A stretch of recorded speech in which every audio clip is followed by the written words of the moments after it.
Well, new tonight, it is a common crime happening in our city. On any given day last year, about 7 guns were stolen from a vehicle. That's according to a new study examining the crime and its impact. Megan Reyna breaks down the data.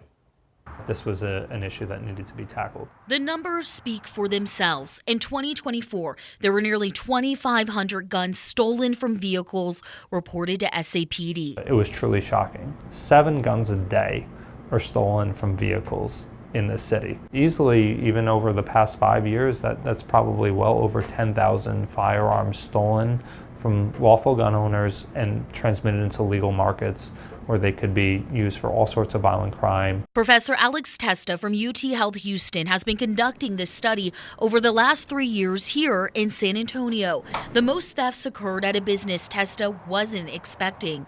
About 25% of the addresses associated with a firearm theft incident came from a hotel.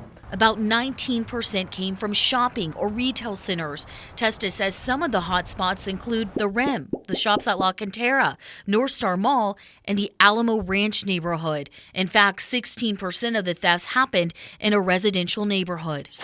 But these criminals aren't just going after every vehicle. He says they're profiling, targeting drivers they believe would have a gun, from the decals or license plates that may mention military affiliation or gun rights to the type of vehicle. The study states 70% of reported thefts targeted trucks, the Ford F-150s being the most popular, followed by Chevrolet Silverados and Dodge Rams. To be aware that unbeknownst to you, you might be a target. Testa says SAPD is doing its best to go after these thieves, but he believes in order to tackle the crime, there needs to be awareness. Best way to keep these thefts down then are to not leave firearms in your vehicle. Megan Reyna, KINS 5.